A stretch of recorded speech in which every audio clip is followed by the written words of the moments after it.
Hi guys, welcome back to my channel. If you clicked on this video, thank you so much. I'm sorry I have been MIA for so long, but the good news is I survived finals and I am back. Also, we're just gonna ignore this lighting thing that's going on right here. It's from the blinds and I just didn't feel like moving. So anyway, in today's video, I wanted to talk about how to create an efficient workout because I feel like that's a very important thing to know because that is essentially where you start if you are new to training, or even if you are experienced, maybe just some tips on how to make sure that you're creating your own efficient workouts if you train yourself. I have roughly 5 tips. Let's just get started. Okay, number 1 is going to be choose your workout split. So a lot of people will do legs one day and then they'll do back and bis and they'll do chest and tris and then they'll just repeat it or some type of variation of that. That's a very standard starting point. You can literally do whatever you want. Everybody is different, especially if you have certain goals in mind, if you're wanting to bring up a muscle group or just kind of maintain another muscle group. I personally will do glutes and hamstrings on day 1, and then I'll do shoulders and tris, and then I'll do back and bis, and then on day 4 I'll do quads and glutes, and then I'll repeat shoulders and tris and back and bis.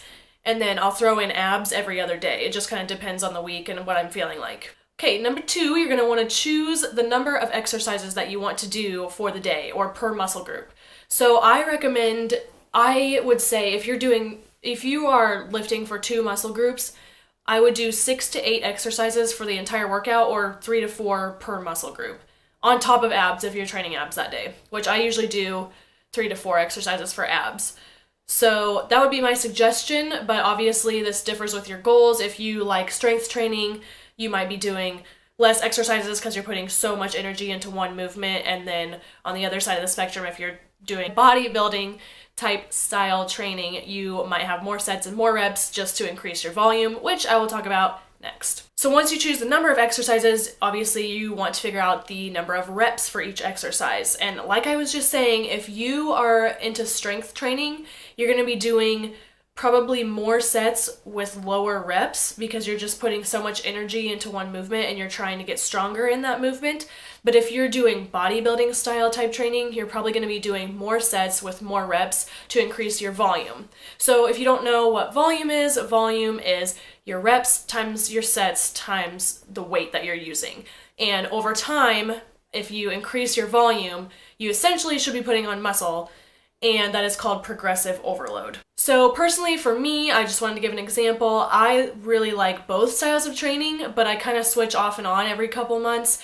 So during like October and November, I was doing a lot of strength training for like squats and deadlifts. So I was doing like 5 sets of 5, but in the past month or so, I've kind of converted back to bodybuilding and started lifting for volume because I want to build muscle, and the more volume that you get in, the more you're tearing those muscle fibers and they have to repair. So that's kind of like a very high level overview of why I choose to train bodybuilding style. Okay, number 4, once you have figured out your sets and your reps, you're going to want to choose the exercises, obviously, or else you're not going to be doing anything.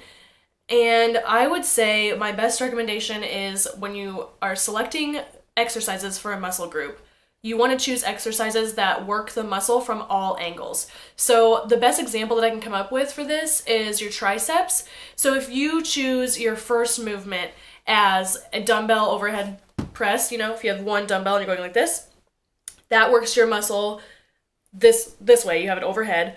And then if you make your second exercise a cable or a dumbbell like kickback, so you have your arm parallel to the floor and you're kicking it back, then that works your muscle from a different angle. And then if you choose a third exercise as the rope pull down or push down, whichever you want to call it, that's working the muscle from a third angle. So that really hits it from all 3 possible angles.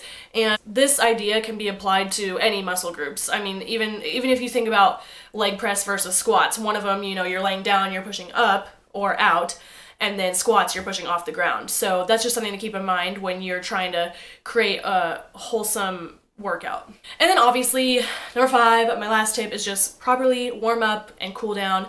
For warming up, I would just say agility is like cardio. I have this thing where as soon as I get in the gym, I'm like ready to go, but it seriously is it will save you so much pain if you just warm up. So I usually on leg days will do some agilities and then just some slow stretching, just kind of warm the muscles up. And then for cooling down, I really like to foam roll. I usually just foam roll my legs, sometimes my back if I'm feeling it, but if you can get one of those little, like a tennis ball or a lacrosse ball or something, where you can focus it on different parts of your back or wherever you may be hurting, that is another really good way to cool down and help yourself start the recovery process.